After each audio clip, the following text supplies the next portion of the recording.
नमस्कार दोस्तों कई बार हमारे पेट में जलन और गैस एसिडिटी की प्रॉब्लम हो जाती है। तो उस कंडीशन में हम कोई टैबलेट या कैप्सूल का यूज़ करते हैं और जैसे हम ये टैबलेट कैप्सूल लेते हैं हमें आराम मिल जाता है, लेकिन कभी-कभी इनसे भी आराम नहीं मिलता है। तो उस कंडीशन में हम डॉक्टर के पास जाते हैं और डॉक्टर हमें एक पीने की सिरप देते हैं, जिसको लेते ही हमारे पेट में आराम हो जाता है। तो ये सिरप कौन-सी है? इसमें क्या होता है कि हमें तुरंत आराम मिल जाता है? इसका यूज़ कैसे करना चाहिए? क्या इसकी डोज़ होती है? क्या इसका साइड इफ़ेक्ट होता है? दोस्तों इस सिरप को एंटासिड के नाम से जानते हैं। जो ये एंटासिड सिरप होती है ये 3 दवाइयों से मिलकर बनी होती है। इसमें जो पहली दवा है उसको मेगाल्ट्रेट बोलते हैं, ये एसिड को कम करती है। दूसरी जो दवा होती है वो सिमेथिकोन होती है, ये पेट की फुलावट को कम करती है, पेट के जो भारीपन होता है उसको कम करती है, गैस को फैलने से रोकती है, जो गैस के बबल्स होती हैं उसको ख़त्म करती है और नई गैस बनने से रोकती है। जो तीसरी दवा होती है वो होती है ऑक्सीटाकैन। ऑक्सीटाकैन एक एनेस्थेटिक प्रिपरेशन है जो कि एनेस्थीसिया का काम करती है। पेट में कोई एसिड या फिर कोई छाले या कोई इंजरी हो जाए उस समय इस दवा को लेते ही तुरंत आराम हो जाता है।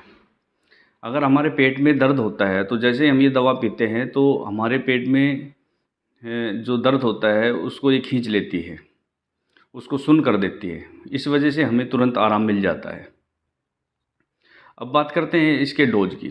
देखिए जिसको अगर गैस कम बनती है, कभी-कभी कोई खाने-पीने की वजह से कोई प्रॉब्लम होती है, खट्टी डकारें आती हैं, एसिड की प्रॉब्लम हो जाती है, तो उस कंडीशन में जब ज़रूरत हो तभी इसका यूज़ करना चाहिए।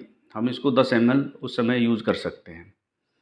अगर किसी को ज़्यादा प्रॉब्लम होती है, रोज़-रोज़ प्रॉब्लम होती है, तो उनको ये दवा दिन में 3 बार लेनी चाहिए और खाना खाने के बाद लेनी चाहिए।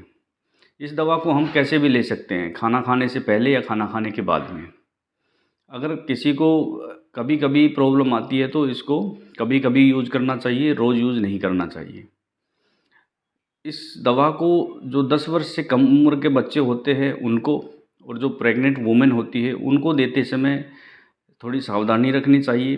उनको 1 से 2 घंटे तक ऑब्ज़र्वेशन में रखना चाहिए, क्योंकि इसके अंदर जो एनेस्थेटिक प्रिपरेशन रहता है उसकी वजह से कोई समस्या आ सकती है। एक बात और ध्यान रखने की है इसमें, जो ये दवा है अगर इसके साथ कोई और आप टैबलेट ले रहे हैं तो उस टैबलेट के बीच में और इस दवा के बीच में कम से कम 1 घंटे का गैप होना चाहिए।